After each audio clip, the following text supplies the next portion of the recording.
반갑습니다. 평균장입니다. 오늘 장은 그렇게 좋지만은 못한 상황입니다.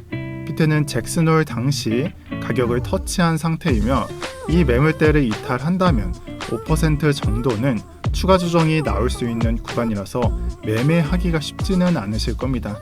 따라서 오늘은 이러한 상태에서 여러분들한테 9월에 도움이 될 수 있는 자료들을 준비해왔고요. 우선 단기적으로는 A다 이것에 대해서 말씀드릴 거고, 또한 장세가 어떤 식으로 바뀌고 있는지 설명을 드릴 겁니다.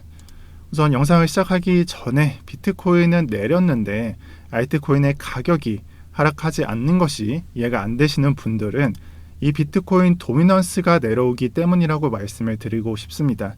따라서 이 부분이 비트코인 횡보나 약상승에 이 부분이 나와서 알트코인 상승 소재로 쓰였다면 더없이 좋았겠지만, 지금은 도미넌스를 내려주면서 알트코인 가격을 방어하고 있다, 방어 소재로 쓰이고 있다, 이렇게 보시면서 이해하시면 좋을 것 같습니다.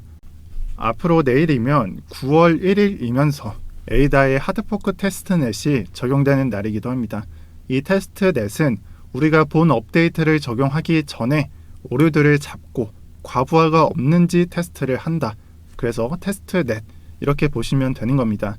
그리고 그로부터 약 10일 후, 이로부터 10일 후에는 메인넷이 적용이 되고요. 9월 12일입니다. 이에 따라 많은 의견이 엇갈리고 있지만 제가 정확히 말씀드릴 수 있는 것은 테스트넷과 이 메인넷 이 사이의 가격 변동 추이는 그 누구도 예상을 할 수가 없습니다.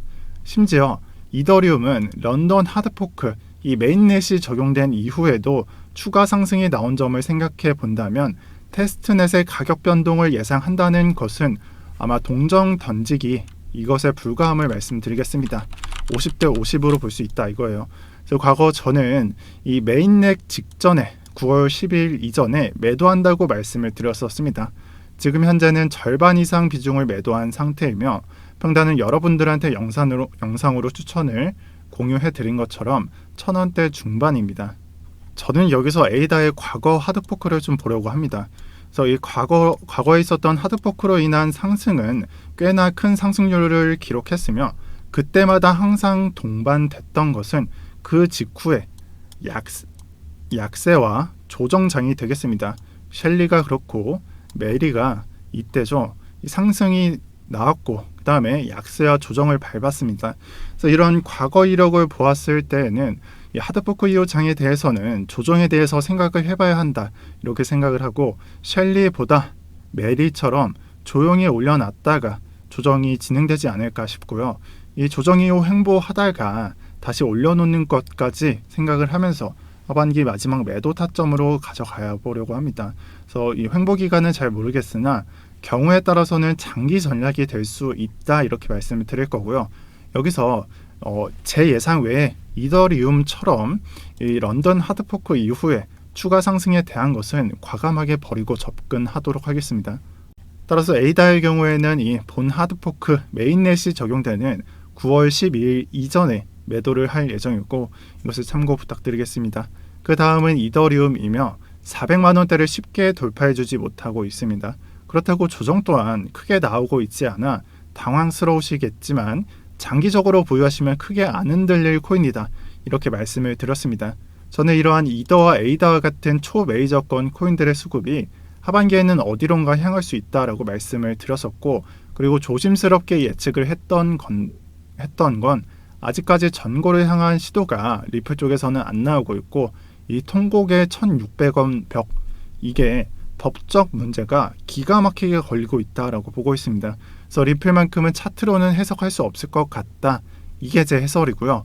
그러는 사이에 리플은 정체가 되어 있고 초메이저권을 구성할 수 있는 코인들이 올라오고 있는 상황입니다. 그래서 정말 지지부진하겠지만 이러한 것들, 초메이저권으로 올라올 수 있는 것들이 올라오고 있는 상황입니다. 바로 밑에 리플 밑에는 도지코인이 있지만 방금 말씀드린 것처럼 이 솔라나 코인이 주목해 볼 만한 코인이 있습니다. 그래서 좀 더 올려주면은 시총상으로는 이 도지를 역전시킬 수 있는 자리에 있는 것은 확실하며 이미 많이 올라온 상태에 있지만 이게 7일 평균일 겁니다. 그래서 이미 많이 올라온 상태에 있지만 언젠가는 이들을 제칠 수 있지 않을까 싶네요. 제가 드리고 싶은 말은 메이저 코인, 에이다, 이더, 리플 다 좋습니다. 하지만 메이저의 수급을 받을 기간은 정해져 있는데 그때만큼 리플이 이 준비가 안 된다면 거래 대금이 몰리지 않을 수도 있습니다. 따라서 리플은 좀 그러한 기간을 놓치는 거에 대해서 주의를 하셨으면 좋을 것 같고요. 여기에 대해서 조금 더 해드리고 싶은 말이 있는데 과거에는 코인의 가치와 기술력보다는 그냥 유명한 코인들이 올랐습니다. 적어도 제가 경험한 17, 18년도의 장은 코인의 내재 가치보다는 유명세를 떨치면 그때가 펌핑의 시작이었죠. 하지만 이제는 좀 다르다는 걸 느낍니다. 이 수수료와 거래 속도 또 얼마나 많은 노드 수를 가지고 있는지 이런 것들을 체크하는 기술적인 분석과 또 지속적인 업데이트를 하면서 현재 장 흐름에 맞는 테마를 가져올 수 있는지 그러한 것들이 오늘 장만 또는 8월 장만 보시더라도 잘 나타나 있습니다. 과거에 제가 안타까웠던 것이 있는데 17년도에는 이러한 분석을 해주었던 어떤 가치를 달고 있고 어떠한 걸 추구하는지 이런 분석을 해주었던 정보러들이 18, 19년도에 장이 빙하기에 갇히면서 온갖 비판이 그 사람들로 행하며 이러한 기술적 가치에 대한 인식도가 너무나 나빠졌었고 그런 영향 탓에 좋은 분석가들이 대부분 사라졌습니다. 하지만 이제는 우리가 필요한 상황이 되었고 우리에게 필요한 상황들은 반대로 지난 비판으로 인해 사라진 상황입니다. 따라서 적어도 이번 하반기만큼은 제가 제시해드리는 이러한 관점을 하나씩 장착하시면서 매매하시는 걸 추천드리겠습니다. 자, 솔라나가 왜 떴을까요? 디파이 코인이라서. NFT가 왜 뜰까요? 게임 NFT라서. 이런 식으로 생각을 하지 마시고 영상을 잘 따라오시면서 매매하시면은 분명 10월, 11월에는 좋은 소식이 있을 것으로 예상하고 있습니다. 자, 다시 돌아와서 제가 말씀드린 부분을 이해하신다면 현재 가치상 높은 평가를 받지 못한 준메이저 쪽으로 엄청난 수급이 몰려와서 이 전고까지 올려놓는 미친 듯한 상승이 나올 것이라고는 생각하지 않습니다. 준메이저는 더 이상 갈 곳이 없을 때 이곳을 향하며 그때만큼은 미친 듯한 상승이 나온다. 이렇게 못 박아 두시고요. 지금 현재는 큰 수급이 들어올 만한 것은 NFT 종목들과 샌드박스, 플레이덱, 또 플로우가 있죠.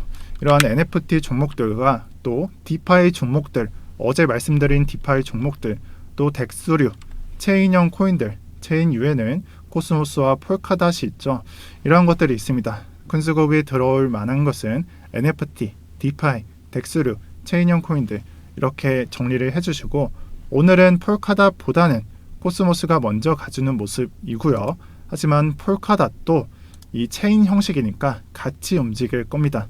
또한 디파이로 우리가 대장격으로 부를 만한 루나와 솔라나가 있으며 차트를 보시면 얼마나 많은 거래 대금과 얼마나 많은 상승이 일어났는지 우리가 알 수가 있습니다. 또한 솔라나의 경우에는 이 장세를 세럼에서 커플링으로 받아줄 것이고요. 여기에 더해서 부가적으로 바이낸스 코인과 유니스왑 코인이 솔라나 기반 코인은 아니지만 현재 조정 구간에 있으므로 눌림목의 매수로 접근을 한다면 추후 비트코인 반등장에서 수익권을 얻기 좋을 것으로 봅니다. 차트가 지금 볼 때는 비트를 따라가는 듯해 보여서 아쉽긴 하지만 메이저 장일 때는 좋은 코인이라고 말씀드리겠습니다. 이 모든 걸 종합해서 결론적으로 말씀드린다면은 저는 생태계가 많이 바뀌고 있다. 여러분들이 알고 있는 준메이저의 위치가 많이 바뀌고 있다. 이렇게 보고 있습니다. 언제부턴가 메이저와 준메이저가 뭐냐는 회원들의 질문에 당당하게 비트, 이더, 리플, 에이다가 메이저고 준메이저로는 이 라이트코인, 비트코인 캐시, BSV, 스텔라, 이오스 같은 것들이 있다. 이런 말씀을 드리는 게 굉장히 애매해졌습니다. 그리고 이러한 현상은 하반기에도 계속될 것 같습니다. 너무나 많은 순위가 바뀌었고 우리가 모르는 코인들이 점점 올라와서 이러한 생태계를 구성해 놓고 있습니다. 그래서 미래는 그 누구도 예상을 할 수 없겠지만 제가 여기서 확실하게 말씀드릴 수 있는 것은 끝날 때까지 끝난 게 아닙니다. 따라서 지금 현재도 반복된 수급을 받고 있는 NFT, 디파이 코인, 또 체인유 코인들은 몰림 현상이 끝날 때까지는 상승이 유효하니까 놓치지 마시고요. 마지막으로 비로소 고점 한계나 수급 한계가 나올 때 이렇게 수급을 받은 코인들이 내려오는 단계가 있을 겁니다. 이 내려오는 단계가 나올 때 그때는 다른 형식의 코인들의 반등이 나오니까 이 포인트를 놓치지 마시길 바랍니다. 그리고 저는 이 1, 2티어 코인들의 이 장세가 끝난다면은 준메이저로 넘어오는 걸 기대하고 있습니다. 네, 오늘 영상은 여기까지 하겠습니다. 마지막으로 댓글에는 여러분들이 장세가 힘들거나 또는 어려운 점이 있을 때 상담을 받을 수 있는 링크가 하나 있습니다. 이번 7월 이후에 감을 많이 못 잡으셨다면 한번 상담을 받으시는 것도 추천을 드리고요. 여러분 시청 감사드립니다. 이상 평경장이었습니다.